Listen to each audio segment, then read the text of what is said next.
Well, the thing about it is it depends on what your definition of the Bible is. I mean, for real, what we know is the Bible, as far as the King James version, is that the particular version or use, or do you use a more contemporary version like the NIV? I read all of them. Oh, well, because I was gonna say that what we know is the King James version didn't pop up until about 1614, or maybe a little bit earlier, like 1612 or 11. I Yeah, think it it was like might be 16. 1611. Yeah. Yeah, but before that, those books had no necessary connection or unity to each other. Like the first five, I guess, that Moses had wrote was accumulated in the Torah before that. But I don't think there wasn't truly what we understand as a Bible, because I understand how you feel about, as far as like what do you call it, the Conference of Nicea, or The the Council of Nicea. yeah, the Council of Nicea. Yeah, and see, even then, what we know as the King James version actually doesn't even have all of what was that Bible. Do You know you, what do I'm you know saying? why we Before have the that, King there James was, version? huh? Do you know why we have the King James version? I mean, I would guess because that's what people were given. No. But do you know how the King James version came about? Like, why is there a such thing as a King James version? Well, from my understanding of like the history of the Bible, it's basically that they had tried to release the Bible multiple different times.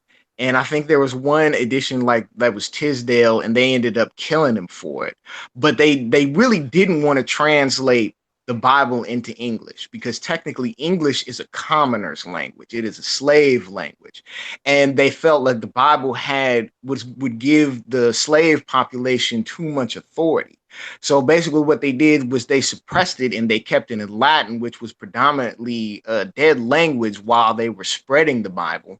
You know Mm-hmm. what I'm saying? And then eventually, King James came out, and then when they came out, this was before the mass printing press, but yeah, when they came out later, he decided to print out a Bible, and he decided to make it available to commoners, but only after him and a group of picked people that he decided to choose picked what was going to go in and what was going to go out. And even the 1611 version we don't actually have today. Correct. So the thing about it is when you consider the Bible necessarily as a book, you know what I'm saying? I think Bible means book, but it's actually multiple books that had floated around in different mystic circles, to be all the way honest with you, until it was culminated by the Council of Nicaea, and then once again edited, reinterpreted, and then re-released by uh King James. So it seemed, but Now, and see the Quran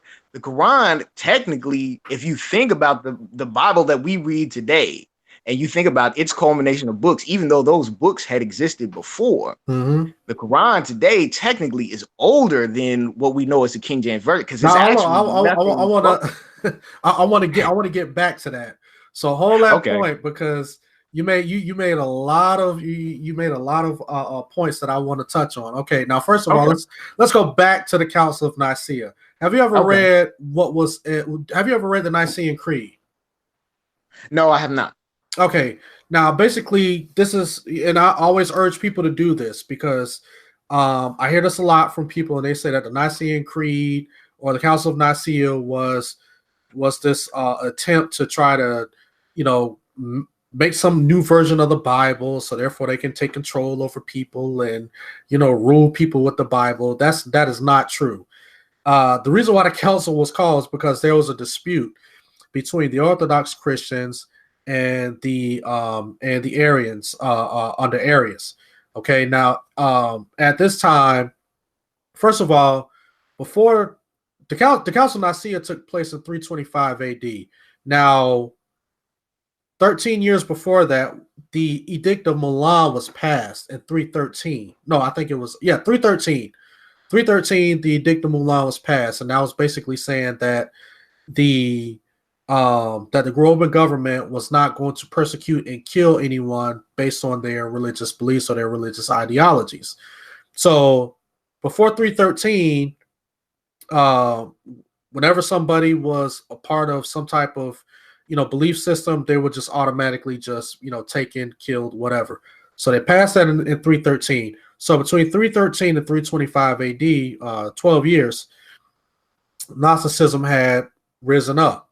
So Arius and his people, the Arians, they started to preach this false gospel. They were mixing in all of these crazy, wacky ideologies with the Bible. This is where you get all of these false writings, like you get the writings of the Gospel of Thomas, the Gospel of Barnabas, the Gospel of Judas, all of these wacky writings and all of that stuff. They were trying to add those things to the Bible. So what began to happen was that there were fights and stuff breaking out between the Arians and the Orthodox Christians. So what Constantine did, since he had basically just merged, because I think that you had Western Rome and Eastern Rome, they wasn't really getting along at the time, but he had basically brought those two people back together, those two people groups. And what happened was that he didn't want to see them divided again over this whole over the Bible and what the Bible says. So therefore, they had a debate. So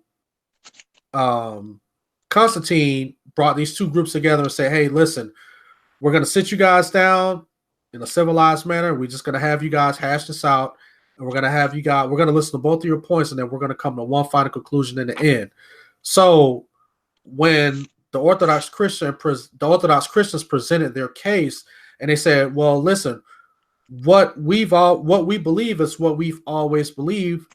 Here's our evidence. The stuff that these Arians are talking about, this is something that is just totally brand new, and we have the evidence to show that none of this stuff popped up before, during the early stages of the writing of, or the canonization of the Bible."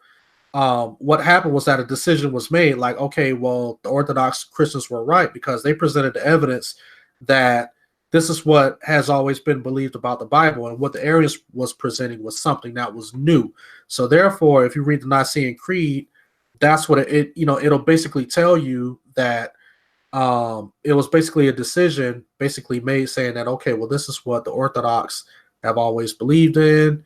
And that's why happened at the Nicene, at the Council of Nicea. It wasn't that Constantine was trying to, come up with some new version of the Bible, and he was trying to, gain control. So